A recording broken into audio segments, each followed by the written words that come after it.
adopts cats and starts, feeding the neighborhood cats. I'll tell you, the key to it is knowing where I'm at and what I need to move forward. The biggest issue is not so much as to what I've done so far, is what I'm going to do tomorrow. The problem with people is that they're walking forwards looking back. Well, you're destined to run into a wall sooner or later. I mean, what's a better way to fall than to look back and walk forward? Now, you cannot control walking forward, because every moment that passes, we walk forward whether we like it or not. You might as well turn your head. Okay?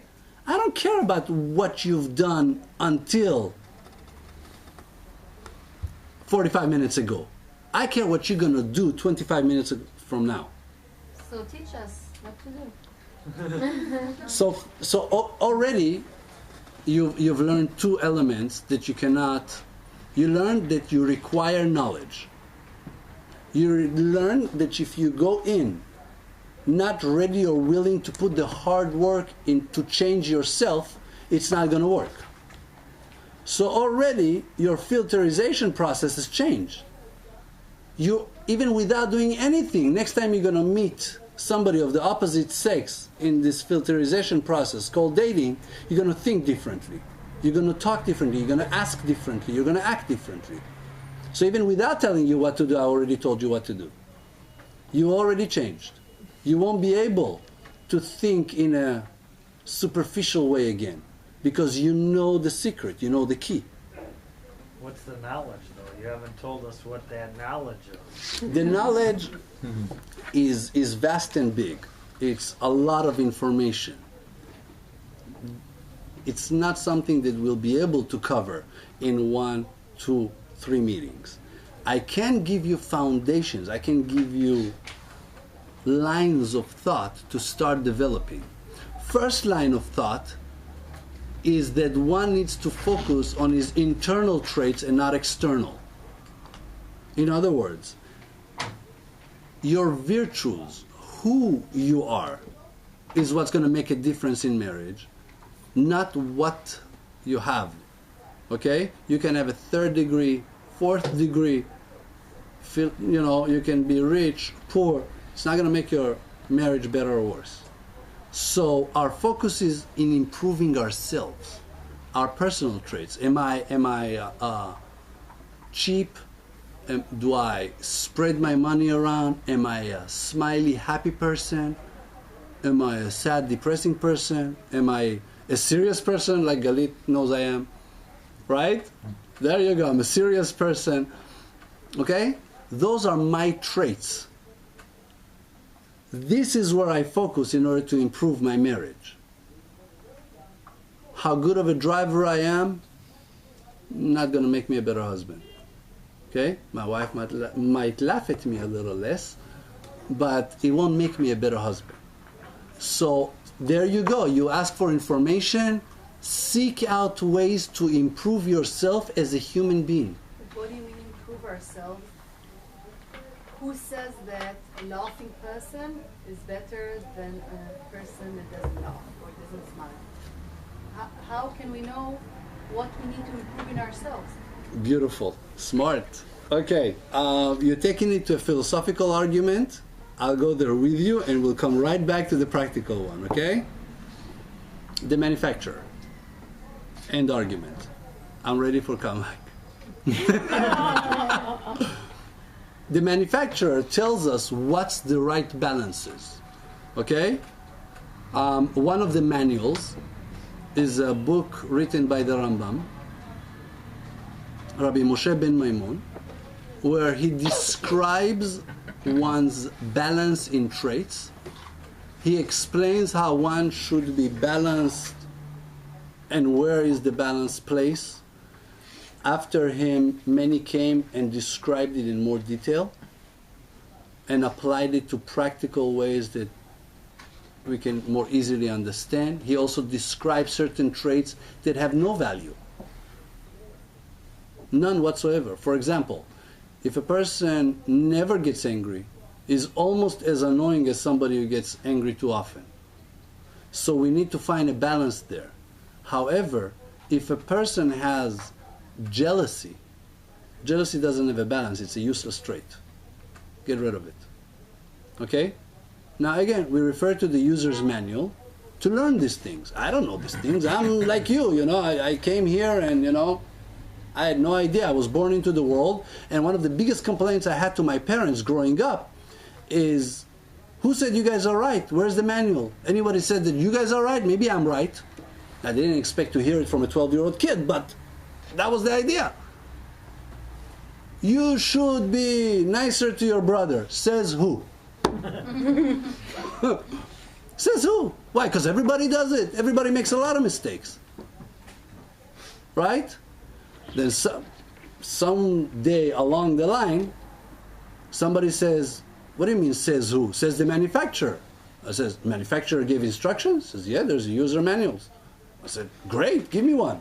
You know, I come from the world of science, and there's a saying in the computer industry. It says, when all else fails, read the manual. Okay? Because a computer technician will try anything before opening the manual. So that's the idea. When all else fails, and believe me, we're failing. Okay? Just read the manual. It's there. Now, I don't understand the manual, so get somebody to translate it for you. That's not an excuse.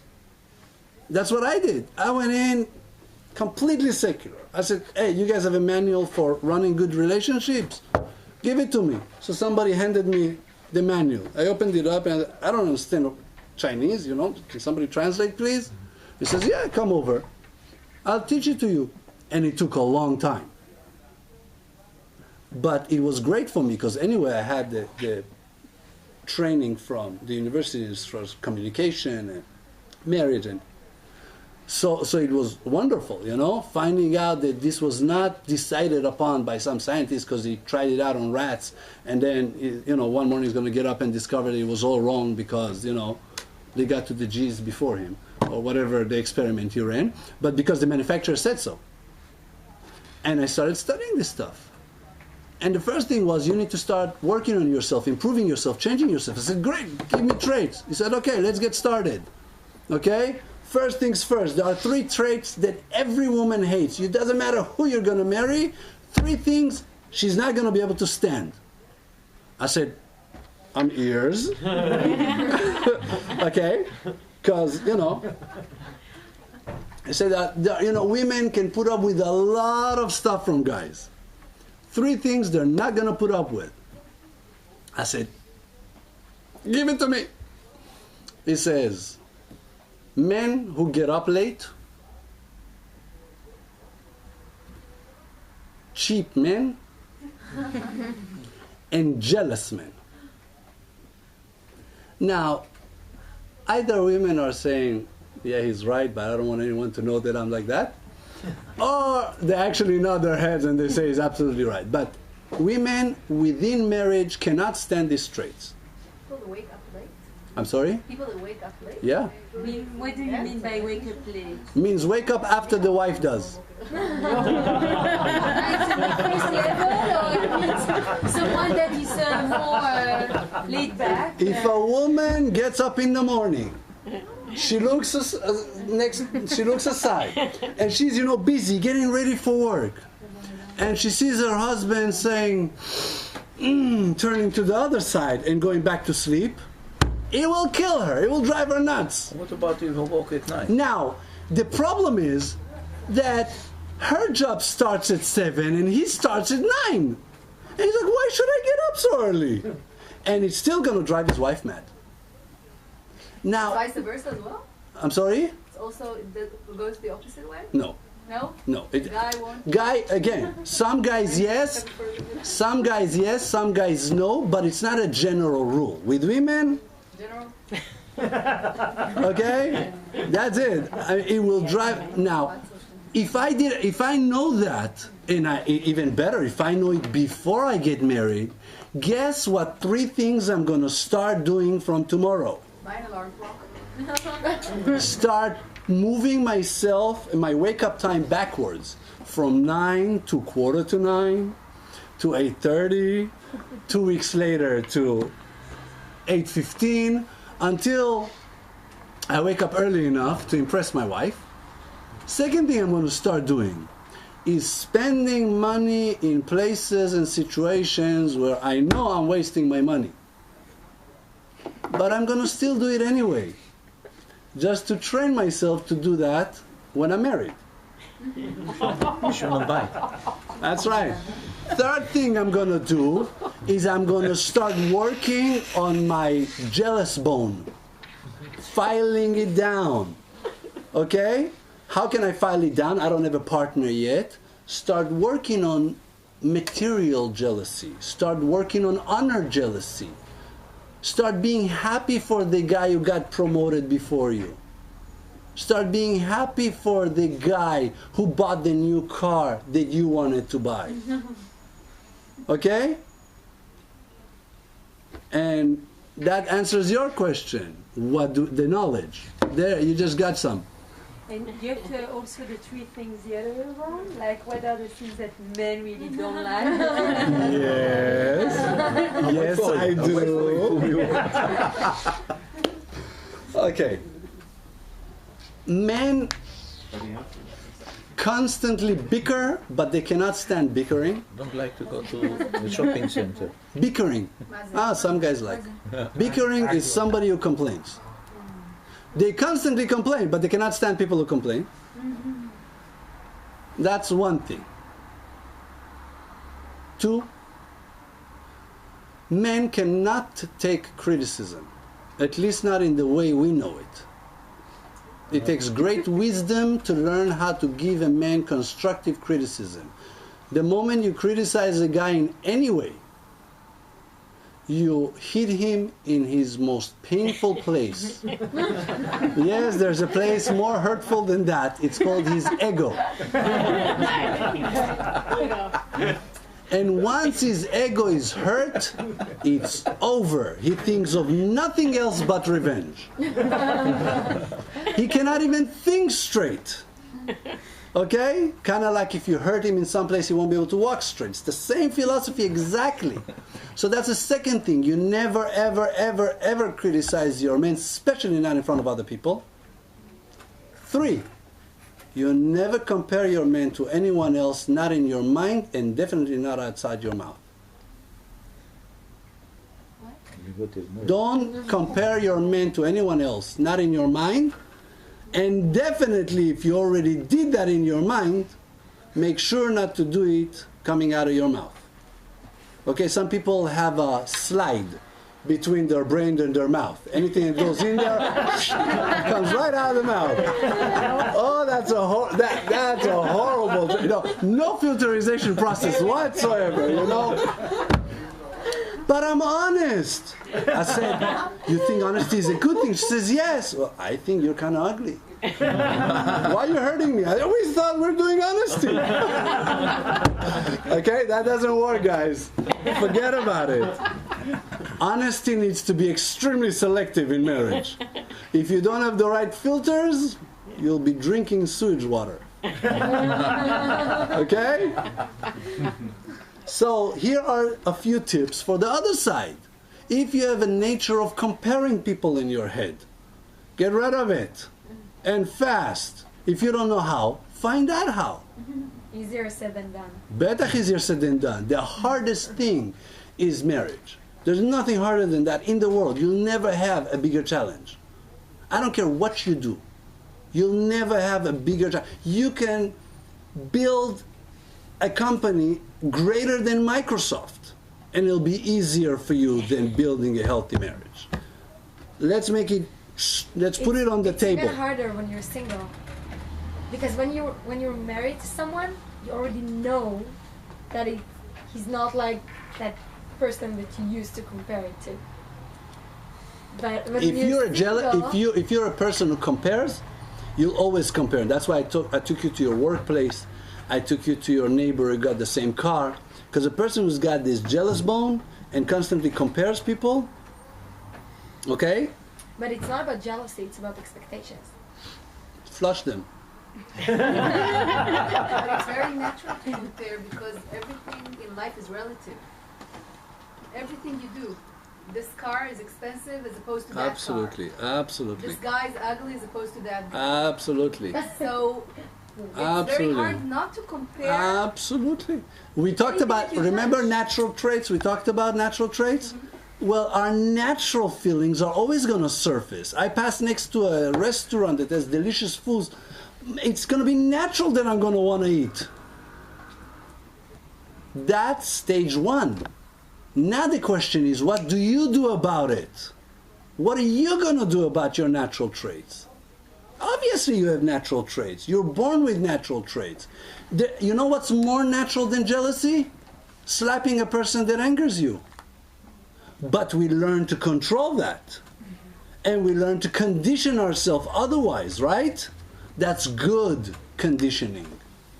Well, learn to condition. The problem is that we look around ourselves and we say, look, I've got an excellent excuse how to stay lazy. I know that it's a bad trait, but everybody's like that, so I don't need to change.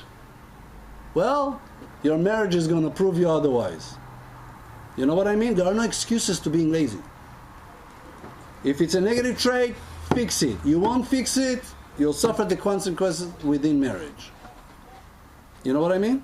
So obviously we're natural this way, but there's nothing natural about marriage. The nice thing about it is, when we put in the hard work, when we do what we need to do, when we do the right things, when we have the knowledge and we put it into action, there's nothing greater. There's nothing greater than overcoming my negative traits. There's nothing better than becoming a better person and getting that wonderful feedback from my partner as to how happy and loving she is of my new wonderful self. And that gives me motivation. That makes me happy. That makes me in love. And that is real love. There's no such thing as love at first sight. There is lust at first sight. And that has an expiration date. The moment you meet somebody and you feel that charisma and you feel those energies and you know that it's there, go to your calendar, flip forward 6 months, mark an X, and write down, this is the day where my attraction to my partner will die. You now have 6 months to build attraction to your partner. Because what easy comes, easy goes. But the stuff you build yourself with hard work, you condition yourself to love and be attracted to your partner, that has no expiration date.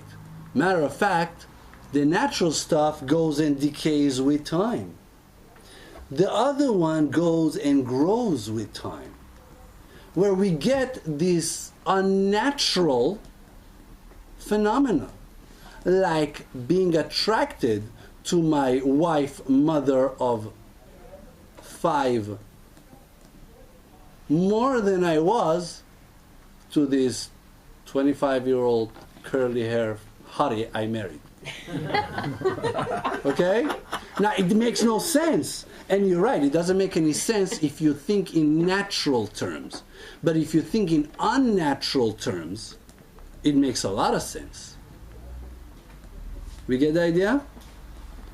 So marriage is the most wonderful, amazing things you can achieve with hard work and the right knowledge. And there's nothing that will compare to it. And there's no one that can tell me they're happy without it. That's another bug that the manufacturer put inside of us. Okay? So you guys now know the secret. And you have the key.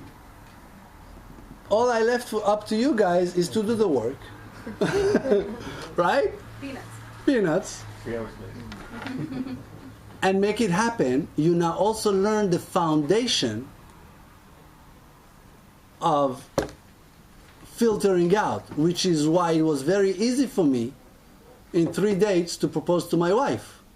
Not because I made a foolish, quick decision. It was an extremely calculated decision. I looked for somebody who A, agreed that there is the knowledge out there, that there is a set of rules out there for us to act upon to build a decent marriage. A good marriage, a wonderful marriage, a magnificent marriage. And she says, yes, I agree. It's the knowledge is there. And do you agree that of all places it's stored within those people, you know, with all the big hats and the funny thing, and you know, they have the knowledge of successful, happy marriage? Do you believe that? She said, yeah, I also came to the conclusion, because you know, when everything else is going down the toilet, they still have a certain kind of, you know, structure, at least those ones who put the knowledge to work. A lot of people don't put the knowledge to work, but at least the knowledge is there. At least they know what they're supposed to do. They don't always do it, but they know what they're supposed to do. And I said, are you willing to do the hard work?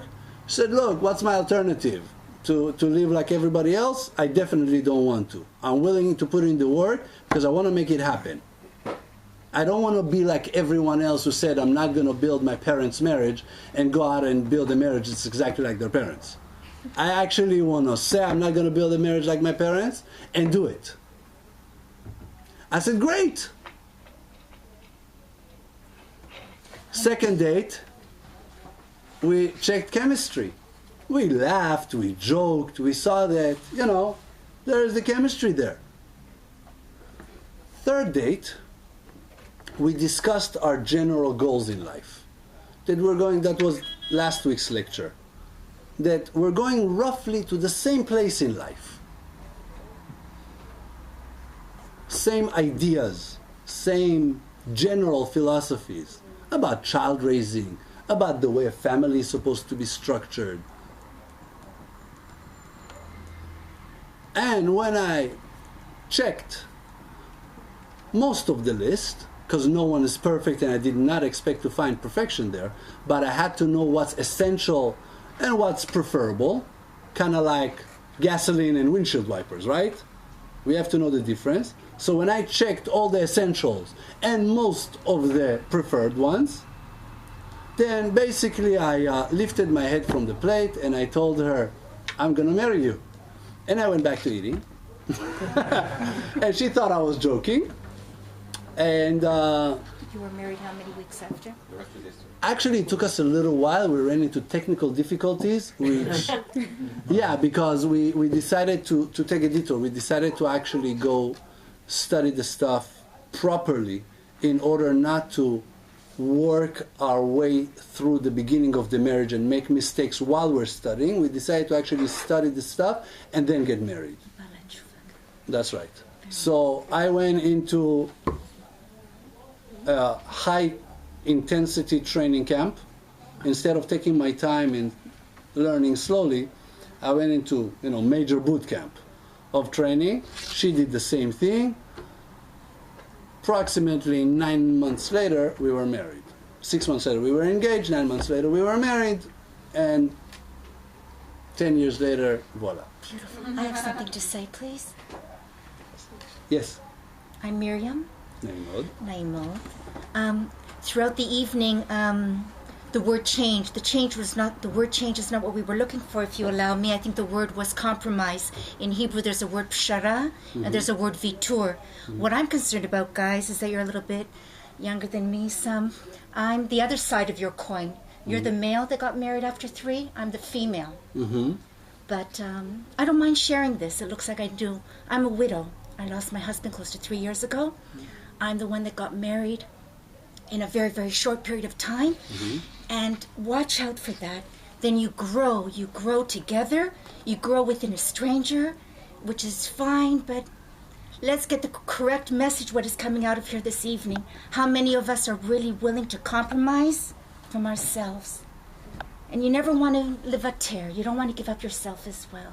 Nachon. Nachon? Nachon. But... And I wish for everybody that would be able to find a guy and a woman with all the amount of knowledge. How many people really go into a marriage with all of this knowledge that you went into? I didn't. When I proposed to my wife, I did not have the knowledge, but I knew where the knowledge is stored, and I knew I had to do it. So you've learned. So what I did is I told my wife, look, I don't know everything about what I need to do, but I know where the information is, and I know that what it says I need to do. Are you game as well? She says, yeah. If they have the knowledge, I'm willing to do. I said, wonderful, then let's go study it. And when we went into the marriage, we didn't know everything yet.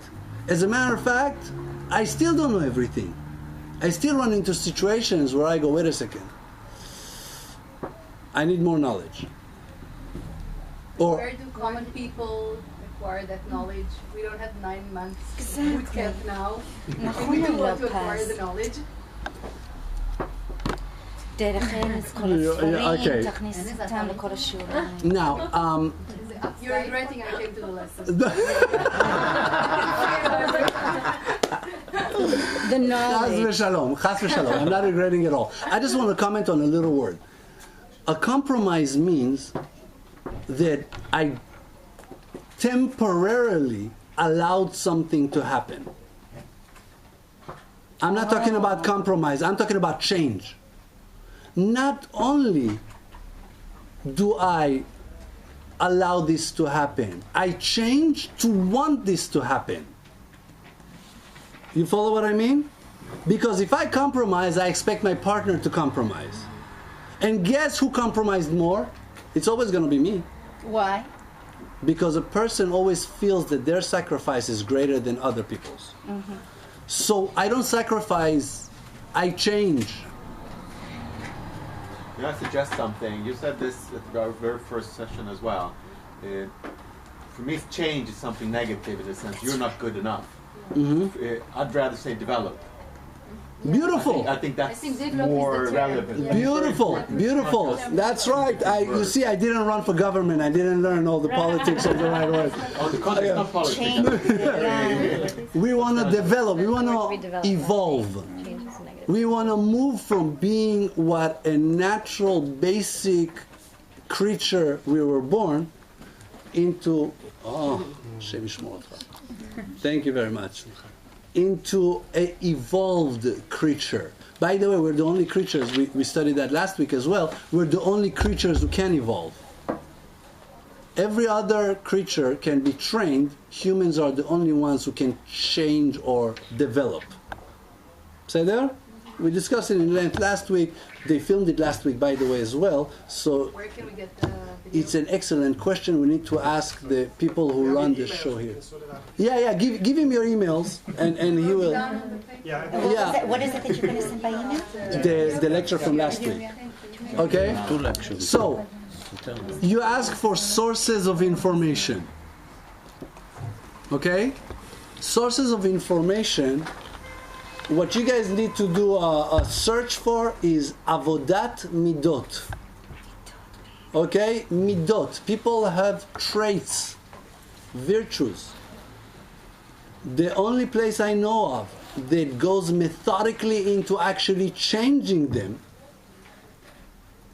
is Judaism. Now, there is older books like Orchot Tzadikim, Derech Hashem, and there are modern ones. In Hebrew, some of them might be like Chovat Ha'adam Be'olamo, which is an actual, Mesilat Yesharim is also, it's a little older one. I'm looking about more, if you look, for example, in Chovat Ha'adam Be'olamo, it's an actual workbook. It's not a storybook. It's not a preaching book. It's a workbook. You have assignments in there. Go out, start doing this, this, and that in order to work on that and that trait. Now, I don't know if it's been translated into English. You guys need to look for their parallels. Chovat ha'adam be'olamo. One's duties in his world. Okay? So books like that, basically knock on any Jewish bookstore and say, hi, I want books to work on my midot. Now there is so much knowledge out there. There are so many lectures on the internet these days. Look for any Rabbi Akiva Tatz. There's another source for you. Tatz, T-A-T-Z. My friend. Okay? Look up Rabbi Akiva Tatz. You have audio lectures on the internet. Download them for free. Put them in your noisemaker and start listening to them. The information is out there. All you have to do is seek for it and you will find it. Okay? And that's the stuff. Now, as far as marriage goes, we have tremendous number of books there in English. Okay? Also about proper way of building a Jewish marriage. They call it a Jewish marriage. It's not true. It's the only way to build a marriage. I don't care what title you put on the door. There's not a non-Jewish way of building a happy marriage. There's a way to build a proper marriage, and there isn't. It just happened to be that because the Jews are sitting on the patent and the information, so they write down a Jewish. It's not. It's how to build a proper home. But if you check in other religions, in other countries, and you check a couple that define themselves as a happily married couple, you'll find the same basic trends at the... There are two answers to that. The first is they have some of the trends, not all of them, and sometimes they're missing a lot of the basic foundations. Second thing, I can define myself as the Queen of England. It's not going to help me. A happy marriage is a happy marriage. I don't care if you fool yourself into believing you have a happy marriage because you don't want to admit to the fact that you're stuck in a dead-end marriage. Is it something subjective? No. Of course it is. I can say that I'm a happy person because I have a good job, I'm healthy, and I have family and friends that love me. Nachon. Another person might say that they're happy because they just won the lottery and have lots of money to spend and go shopping with. Beautiful. Remind me the name? Liat. Liat. Actually, it's not the first time you're introducing yourself, right? I think I Okay. didn't say my name. You didn't say. Okay, Liat. Liat. In Hebrew, we have two words. Simcha and Osher. In English, we have happiness. So we're going to switch to Hebrew. There is Simcha and there is Osher. Anybody who does not know Simcha and Osher, everybody knows those words? Have you heard it before? Yeah? Okay. Simcha is the same as when you give a kid a candy, when you give an adult a Ferrari, and when you win the lottery. Open the calendar, put an expiration date, that's Simcha. Osher can never be taken away from you, and it's fundamental. So no, it's absolute, it's not relative. Simcha is relative, Osher is not. You see what I mean? I'm not talking about Simcha. Go look at, Friday nights, people coming out of a club. Smechim מאוד. They are far away from Osher. I'm not discussing Simcha. Simcha is not what we're here for. If you guys want Simcha, you're in the wrong room. Through Osher, you want to reach Simcha, you're in the right room. You see what I mean? There are no quick diets here. If you want to lose weight real quickly, have liposuction. Okay? We're here to learn how to live right. On the way, you're going to reach everything. Simcha, health, financial security, everything. It's all there. There is a pyramid at the top of which is a good, healthy, successful marriage. And you've got the walls where the fountain pours on everything. You've got a wall of happy, good, educated, respectful children. You've got a wall of money. You've got a wall of health. You've got a wall of self-love and self-well-being. While at the top of it, the top stone is what? Marriage. A happy, healthy, good marriage. Now, before we get kicked out of here, because as usual we went way over time, which, by the way, don't you guys need to go home? So before we get kicked out of here, there is an amazing thing our organizer and the person who makes tonight's happen has done for us. There is a seminar coming up. By the way, you guys asked about knowledge, right? The first short-term boot camp I went to was Seminar Lachim. That was the first short-term boot camp I went to myself. Okay? It was shortly after I took the earring out of my ear. But I went there completely secular. In other words, I went there, took my laptop, took my bathing suit. I went to have a good time. But when I was told that there is somewhere that have knowledge about how to build a healthy family, I said, sign me up. Now, it was a short boot camp. I mean, it's only 3 days, 2 nights. It's nothing. It's just an opening session. It's just to get me started. Something just to move me forward.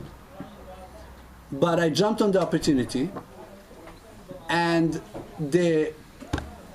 unfortunately, I found out that in Israel, they didn't have English-speaking seminars, at least not back in the days when I got here. Yeah, I went to my English-speaking seminars abroad. I went in the US.